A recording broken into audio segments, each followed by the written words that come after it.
Recording भी रहेगा। चलो देखो स्टार्ट करते हैं हम लोग। गुरुत्वाकर्षण का ऑब्जेक्टिव क्वेश्चन है क्लास 11 फिजिक्स चैप्टर 7, ठीक है, हिंदी मीडियम के लिए। इसमें हम लोग बात करते हैं जरा सा।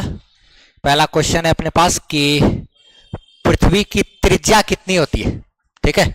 बहुत इंपॉर्टेंट चीज है ये, 12th में भी काम आता है। 6400 किलोमीटर, ठीक है। अगर इसको हम लोग मीटर में कन्वर्ट करेंगे तो 1000 से गुना करना पड़ेगा, है ना। 6400 किलोमीटर ध्यान रखना है पृथ्वी का त्रिज्या होता है, ठीक। पृथ्वी की सतह से ऊपर जाने पर गुरुत्वीय त्वरण जी का मान क्या होता है। पृथ्वी के सतह से अगर हम लोग ऊपर जाएंगे तो जो त्वरण है हमारा जी, उसका वैल्यू घटता है। ध्यान रहे पृथ्वी के सतह पर जो जी का मान होता है वह सबसे अधिक होता है। कितना? 9.8 मीटर पर सेकंड स्क्वायर पृथ्वी के सतह पे होता है। इससे हम अगर ऊपर जाएंगे तो जी का वैल्यू घटेगा, अगर इससे हम नीचे भी जाएंगे तब भी जी का वैल्यू घटता है। सतह पर ही सबसे ज्यादा होता है, तो ऊपर जाने के बाद इसका वैल्यू क्या होगा? घटेगा ना। पृथ्वी की सतह से नीचे जाने पर गुरुत्वीय त्वरण जी का मान क्या होगा? तब भी जी का मान घटेगा। यानी पृथ्वी के सतह से अगर हम नीचे जाएंगे तब भी जी का वैल्यू हमारा क्या होगा? घटेगा। सबसे अधिक जो जी का वैल्यू होता है वो कब होता है? जब सतह पे होता है तब, ठीक है। आगे बढ़ते हैं हम लोग। अगला क्वेश्चन बोल रहा है कि ग्रहों की गति के लिए केपलर ने कितने नियम दिया था ना। केपलर के कितने नियम है? टोटल 3 नियम है ना। अच्छा, उसके बाद आगे बात करते हैं हम लोग। सूर्य के चारों ओर ग्रह के चक्कर लगाने का पथ कैसा होता है? तो दीर्घ वृत्ताकार पथ पर लगाता है ना। क्या होता है? यहां अगर सूर्य है तो इस तरीके से दीर्घ वृत्ताकार पथ पर चक्कर लगाएगा ना। थोड़ा गोल चक्कर नहीं लगाता बल्कि इस प्रकार से दीर्घ वृत्ताकार पथ पर चक्कर लगाता है, ठीक है। आगे बढ़ते हैं। कोई ग्रह सूर्य के परिक्रमा के दौरान जब सूर्य के करीब होता है तो उसकी गति, ध्यान रहे, कोई भी ग्रह अगर सूर्य के चारों तरफ चक्कर लगा रहा है, ठीक है, ये सूर्य है, इसके चारों तरफ चक्कर लगा रहा है, तो जब उसके करीब होगा ना तो उसका स्पीड थोड़ा बढ़ जाता है, और जब दूर जाएगा तो उसका स्पीड थोड़ा स्लो हो जाता है ना। कोई ग्रह सूर्य के परिक्रमा के दौरान जब सूर्य के करीब होता है तो उसका गति बढ़ जाता है ना। इसी कारण वह एक समान समय अंतराल में एक समान क्षेत्रफल काटता है। इसी पर आधारित ये वाला नियम है इसका। आगे बात करें, पृथ्वी के सतह पर गुरुत्वीय त्वरण जी का मान होता है कितना? 9.8 मीटर पर सेकेंड स्क्वायर, ठीक है। अच्छा, गुरुत्वीय नियतांक कैपिटल जी का मान, हाँ, 6.67 इंटू 10⁻11। अच्छा, गुरुत्वीय नियतांक कैपिटल जी का मात्रक क्या होता है? न्यूटन मीटर स्क्वायर पर केजी स्क्वायर ना। जैसे कि F बराबर फॉर्मूला है G/m1/m2 भागा आर स्क्वायर।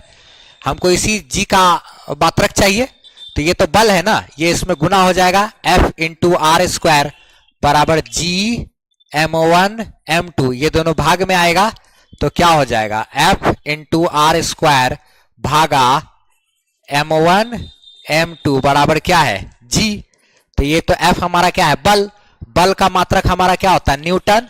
ये दूरी का स्क्वायर, दो द्रव्यमान m1 m2 के बीच की दूरी होती है। r हमारा दोनों द्रव्यमान के बीच का दूरी है, तो ये दूरी का स्क्वायर यानी कि मीटर का स्क्वायर भागा ये मास का, द्रव्यमान का केजी, और केजी गुना होके केजी स्क्वायर, तो न्यूटन मीटर स्क्वायर बटा kg square, newton metre square बटा केजी स्क्वायर, ये हमारा इसका आंसर हो गया। ये उसका कैपिटल जी का मात्रक हो गया। किसी ग्रह के परिक्रमण काल t तथा अर्ध दीर्घ अक्ष r के बीच क्या संबंध होता है?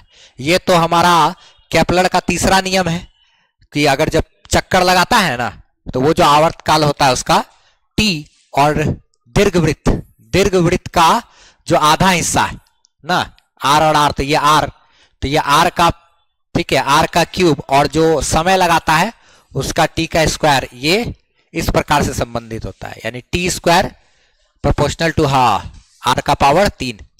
आवर्त काल, जो एक चक्कर लगाने में जो समय लगेगा, उसका स्क्वायर समानुपाती होता है किसके? ये दीर्घवृत्त के आधा के, क्यूब के। ये चीज केपलर का तीसरा नियम है। क्या? यदि दो द्रव्यमान m1 तथा m2 के बीच की दूरी आधी कर दी जाए तो उनके बीच लगने वाला गुरुत्वाकर्षण का बल क्या हो जाएगा।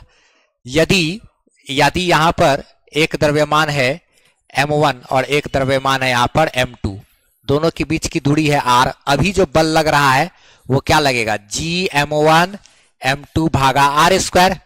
अब क्या किया गया है कि इन दोनों के बीच का जो दूरी है उस दूरी को आधा कर दिया गया, यानी m1 यहां है m2 यहां है और बीच की दूरी r/2 कर दिए, बीच की दूरी r/2 कर दिए। तो अब जो बल लगेगा वो तो g इंटू क्या m1 इंटू m2 बटा दूरी का स्क्वायर यानी r/2 का स्क्वायर करेंगे। हाँ, तो F डैश जो नया वाला बल होगा g m1 m2 भागा r स्क्वायर भागा 4। क्या ये 4 हमारा यहां से क्या हो जाएगा, ये 4 हमारा ऊपर चला जाएगा। ठीक है, तो ये हमारा हो गया कितना, g m1 m2 by R square गुना में क्या 4। ये तो g m1 m2 by R square ये तो पुराना वाला बल था, यानी कि क्या F गुना 4, यानी कि क्या हो जाएगा, चौगुना हो जाएगा। अगर दूरी को आधा करेंगे तो बल चौगुना हो जाएगा। दूरी को r को क्या किए, पहले तो r था तो बल लगा के g m1 m2 by R square. ठीक है, उसके बाद बीच की दूरी अगर आधा कर दिया r/2 कर दिए तो r स्क्वायर बटा 4, 4 नीचे से ऊपर गया तो चौगुना हो गया, क्या 4 गुना हो गया। ठीक है, चलो आगे बढ़ते हैं हम लोग। इसमें क्वेश्चन आगे क्या बोल रहा है कि यदि किसी वस्तु का द्रव्यमान पृथ्वी पर 600 kg है तो चंद्रमा पर इसका द्रव्यमान कितना होगा। ये एसएससी में पूछा हुआ क्वेश्चन है। ठीक है, जनरल कंपटीशन में देखो बढ़िया से समझते हैं, ध्यान से समझते हैं, इसमें गलती भी कर देता है लोग। यदि किसी वस्तु का द्रव्यमान पृथ्वी पर 600 kg है तो चंद्रमा पर इसका द्रव्यमान क्या होगा। नहीं, इसमें ऑप्शन में मिस्टेक कर दिया देते वक्त, 600 kg ही रहेगा।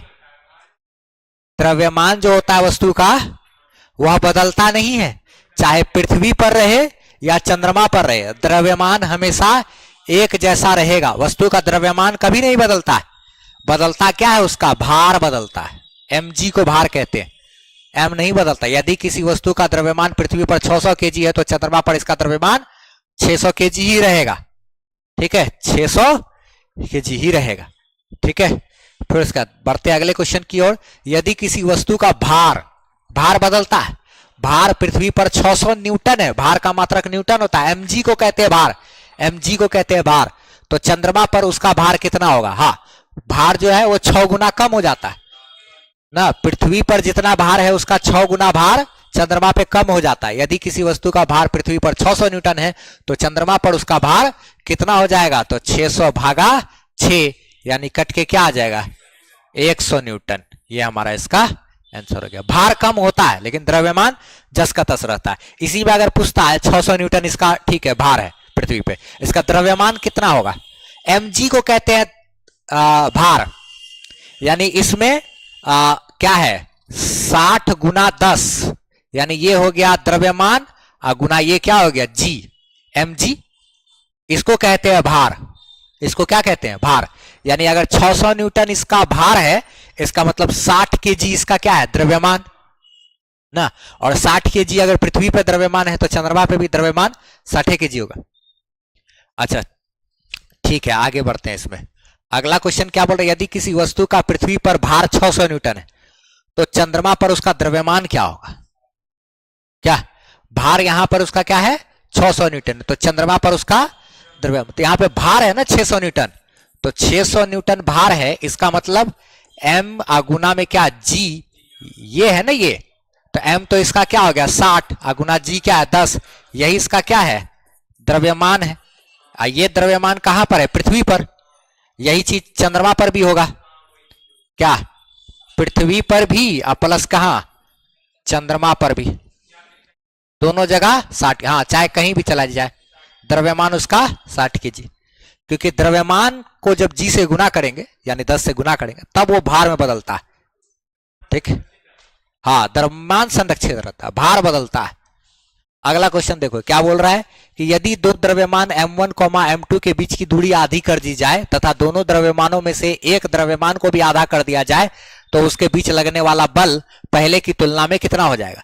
ऐसा ही सेम सवाल 2025 में 12th बोर्ड में पूछा है ना, फिजिक्स में बिहार बोर्ड में, लेकिन इसमें बस द्रव्यमान के जगह पे आवेश था। क्या क्वेश्चन बोल रहा है कि यदि दो द्रव्यमान m1, m2 के बीच की दूरी को आधी कर दी जाए तथा दोनों द्रव्यमानों में से एक द्रव्यमान को भी आधा कर दिया जाए तो उनके बीच लगने वाला बल अब कितना हो जाएगा। तो हाँ, इसका जो है पहले क्या बोला कि m1 है, एक m2 है, यहाँ m1 है और यहाँ पे m2 है, अब बीच की दूरी r है। अभी जो बल लग रहा है वो कितना लगेगा, g m1 m2 भागा r स्क्वायर। अब क्या किया गया है कि इन दोनों के बीच का स्थिति अब कुछ ऐसा है कि एक द्रव्यमान को आधा कर दिए और दूसरा द्रव्यमान को तो खैर वैसे छोड़ दिए है और बीच की दूरी को आधा कर दिए। तो अब जो बल लगेगा g इंटू पहला वाला द्रव्यमान m1/2 इंटू दूसरा द्रव्यमान m2 बटे बीच की दूरी r/2, इसका क्या करेंगे, स्क्वायर करेंगे। तो अब देखो तो क्या हो गया, देखो तो यहाँ पे f डैश बराबर g m1 m2 भागा ये दो नीचे चला आया, ये r का स्क्वायर भागा दो का स्क्वायर कितना हो गया 4, इससे ये 2 बार में कटेगा तो ये कितना हो गया g m1 m2 भागा r स्क्वायर, 2 से ये 4 कितना बार में कट गया 2 बार में, 2 नीचे से अब ऊपर जाएगा तो ये क्या हो गया g m1 m2 bye r square, 2 नीचे से ऊपर चला गया तो g m1 m2 bye r square तो पुराना वाला बल था ना, f इंटू 2, यानी कि क्या हो गया ये 2 गुना हो गया।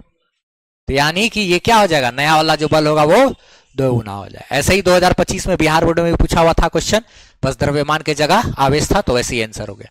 यदि कैपिटल G गुरुत्वीय नियतांक है और me पृथ्वी का द्रव्यमान है और re पृथ्वी की त्रिज्या है तो पृथ्वी की सतह पर गुरुत्वीय त्वरण स्मॉल g का मान क्या होगा।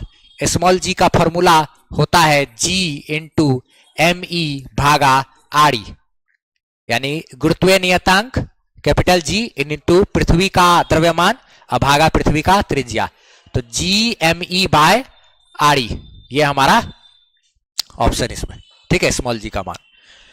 फिर उसके बाद आगे क्वेश्चन में क्या है कि पृथ्वी के सतह से h ऊंचाई पर गुरुत्वीय त्वरण का मान क्या होता है। पृथ्वी के सतह से अगर हम लोग h ऊंचाई पर जाएंगे तो यहां पर अगर g का मान पूछेगा कि g का मान क्या होगा तो वो जो होता है मान g इंटू क्या था 1 माइनस 2h बाय re, यानी ये जो g हमारा 9.8 है वो इंटू 1 माइनस 2 इंटू ऊंचाई भागा पृथ्वी का त्रिज्या ना, ये चीज। तो ये हमारा ऑप्शन हो गया। एनसीईआरटी में ये सब डाटा दिया हुआ है फॉर्मूला।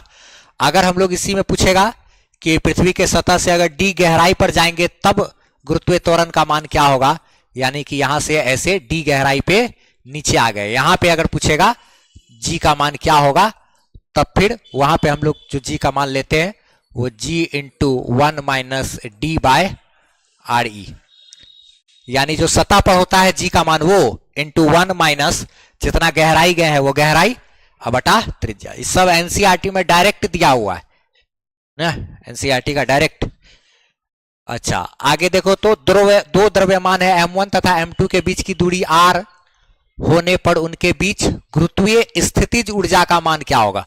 गुरुत्वीय स्थितिज ऊर्जा यदि दो द्रव्यमान है, एक है m1 एक है m2, बीच की दूरी r है तो इनके बीच गुरुत्वीय स्थितिज ऊर्जा जो होता है ना, ऐसे यूजी से डिनोट किए थे हम पढ़ाते समय भी, वो होता है माइनस जी m1 m2 भागा r, माइनस जी m1 m2 माइनस जी m1 m2 भागा r, माइनस जी इंटू m1 इंटू m2 भागा r, ठीक है।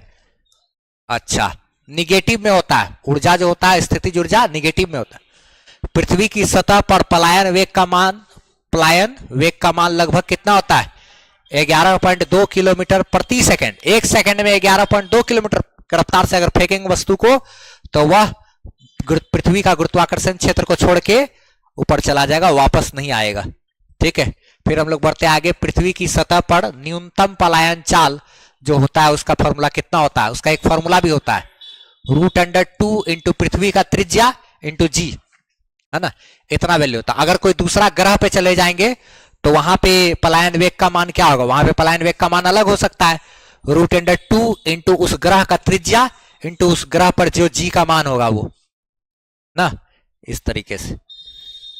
पृथ्वी के सतह के निकटवर्ती किसी कृत्रिम उपग्रह का आवर्तकाल टी होता है, टी बराबर, यानी कोई पृथ्वी है, पृथ्वी से कुछ दूरी पर यहां पर कोई कृत्रिम ग्रह है जो चारों तरफ चक्कर लगा रहा होता है, ठीक है, ठीक। तो जो चक्कर लगा रहा है उस चक्कर का आवर्तकाल, यानी एक चक्कर लगाने में जो समय लगेगा, उसका फॉर्मूला क्या होता है, 2 पाई रूट अंडर पृथ्वी का त्रिज्या अगुना त्रिज्या बटा जी, 2 पाई रूट अंडर पृथ्वी का त्रिज्या भागा जी। इसी में अगर पूछ देता कि उपग्रह को एक चक्कर लगाने में कितना समय लगता है लगभग, तो वो 85 मिनट लगता है, लगभग 85 मिनट। ये पृथ्वी पर जो है ये लगभग कितना हो जाता है, 85 मिनट, 85 मिनट। तो ये हम लोग कुछ कुछ इंपॉर्टेंट ऑब्जेक्टिव क्वेश्चंस वगैरह किए, ठीक है, चैप्टर नंबर 7 का। इसी तरीके से और भी चैप्टर का जो ऑब्जेक्टिव वगैरह है वो लाने का कोशिश करेंगे हम लोग, ठीक है।